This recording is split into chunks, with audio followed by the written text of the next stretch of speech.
अस्सलाम वालेकुम, कैसे आप सब। अल्हम्दुलिल्लाह मैं अच्छी हूँ और उम्मीद करती हूँ आप सभी खूब खैरियत से होगे। अल्हम्दुलिल्लाह अल्हम्दुलिल्लाह। देखिए कितना प्यारा सा लग रहा है ये काबा शरीफ और उसकी सबकी चारों खुल वो सब लेकर आई थी मैंने। असल में घड़ी लाने गई थी, घड़ी नहीं मिली थी। वो जो पहले इन्होंने घड़ी लेकर आए थे ना, याद है मैंने बताई थी आपको 320 वाली, तो वो उनके हाथ से ही गिर गई थी और वो टूट गई थी, तो उसके वजह से वो तो फेंकना पड़ा। और फिर अभी जब मैं कल घड़ी लाने गई थी तो मुझे घड़ी नहीं मिली, तो मुझे ये पसंद आया था टुगरा। अब आप लोग उसे क्या बोलते ज़रा कमेंट में ज़रूर बताना।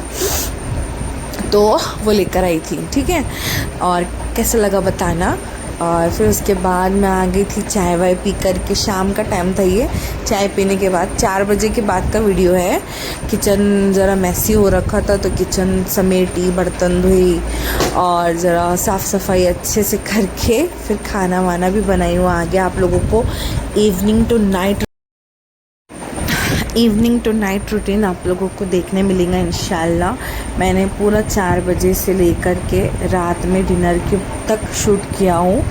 तो प्लीज़ अगर आप लोगों को पसंद आए तो सब्सक्राइब ज़रूर कर लेना, जज़ाकल्लाह। तो चलिए आगे बढ़ते हैं। अभी तो मैं बर्तन धो रही थी तो सोचा आप लोगों के साथ कुछ ऐसी बात शेयर करूँ जो शायद अगर आपको मालूम होंगी तो अच्छी बात है, और अगर से नहीं पता है और मुझे पता है तो मेरा फ़र्ज़ है कि दीन की बात और सुन्नत दूसरों तक पहुंचाना भी सवाब है। आप लोगों को तो पता ही होगा।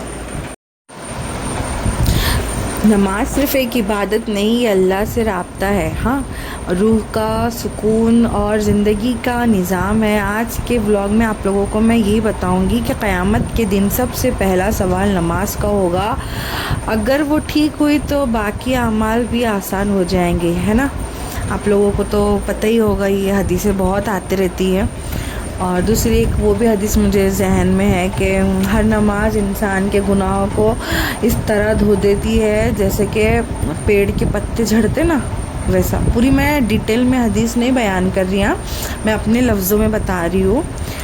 फिर वो एक मैंने वो भी सुनी थी कि नमाज मोमिन की पहचान है, ठीक है, आप लोगों को तो पता ही होगा। और जब ज़िंदगी में तंगी हो, परेशानी हो, तो अल्लाह ताला ने फरमाए नमाज से मदद लो। बेशक अल्लाह ताला ने, ये सूरह बकरा की आयत है, अल्लाह ताला ने फरमाए नमाज से मदद लो। और अल्लाह ताला हर बंदे को नमाज का बस पाबंदी करने वाला बनाए। आमीन सुम्मा आमीन। तो फिर उसके बाद मैंने सोचा कि मैं आप लोगों से बोलने से पहले मैं खुद सोच रही थी कि मैं अपने अंदर नमाज कितना लेकर आऊँ और कितना लाई हूँ। मैं आप लोगों से झूठ तो नहीं बोलूँगी। मैं जब जो वक्त मिलता जैसा मिलता वैसा ही नमाज़ पढ़ती हूँ, अपनी सहूलियत के हिसाब से। अल्लाह मुझे माफ़ करे।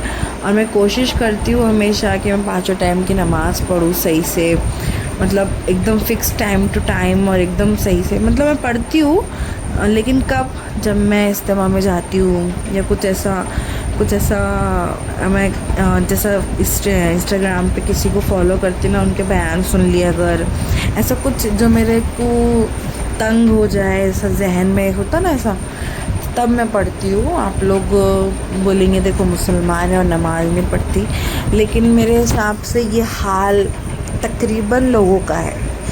मेरे हिसाब से अगर आप लोग नमाज़ पढ़ते हैं तो माशाअल्लाह सुभान अल्लाह, बहुत अच्छी बात है। और अपनी नमाज़ों में मुझे भी मेरे लिए भी दुआ करें कि मैं भी नमाज की पाबंदी करूं और मैं को भी अल्लाह पाक नमाजी बना दें।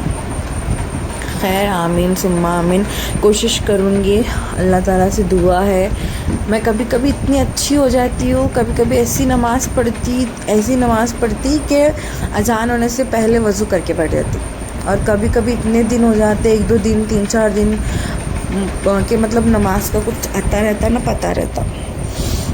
खैर अल्लाह ताला माफ़ करे, क्योंकि नमाज एक ऐसी चीज़ है जिसका हिसाब सबसे पहले होगा मरने के बाद।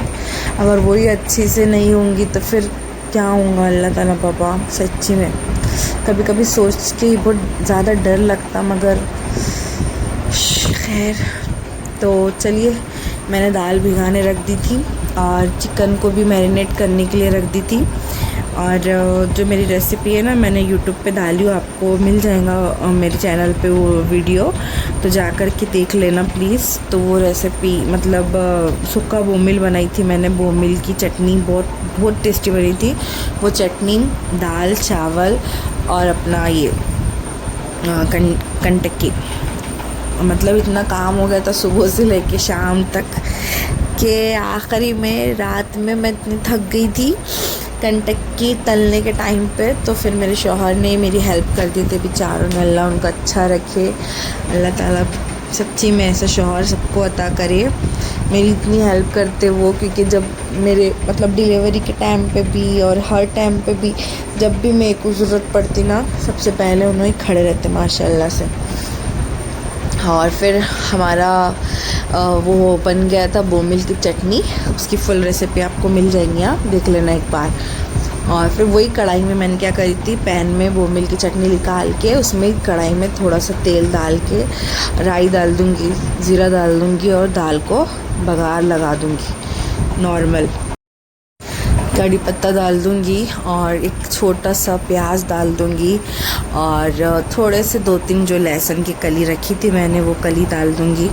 बस सिंपली एकदम सिंपल से दाल को तड़का दे करके रेडी कर लूँगी। और उधर मेरा चावल मैंने सबसे पहले बना दी थी और चटनी भी बन चुकी थी और कंटकी का मैंने उसको मैरिनेट करके रख दी थी साइड में। अब मेरी दाल अच्छे से वो हो गई थी, गल गई थी, ढक्कन खोली मैंने तो उसको कोई मैश करने की ज़रूरत ही नहीं पड़ी। ऐसे ही थोड़ी थोड़ी ना खड़ी खड़ी खाना पसंद करते मेरे शौहर, तो मैं इसको ज़्यादा मैश नहीं करती, मतलब गल जाती वो मगर अच्छी अच्छी रहती।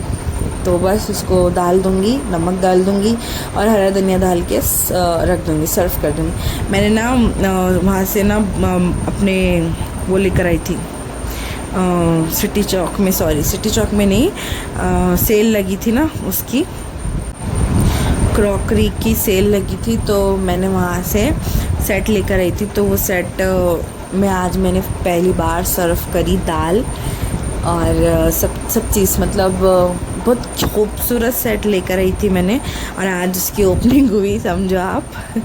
तो बहुत अच्छा मिला था मुझे माशाल्लाह, किलो के हिसाब से मिल रहा था। तो मैंने इंस्टा पे देख के गई थी वो रील, तो आप लोगों को आगे दिखेगा तो देखना कैसा लगा, बताना ज़रूर। चलिए मेरे व्लॉग को मैं यहीं एंड करती हूँ। अगर आप लोगों को पसंद आए तो प्लीज़ लाइक शेयर सब्सक्राइब कर देना। जज़ाकल्लाह, दुआओं में याद रखिए। मिलती हूँ आपसे नेक्स्ट व्लॉग में। अल्लाह हाफिज़।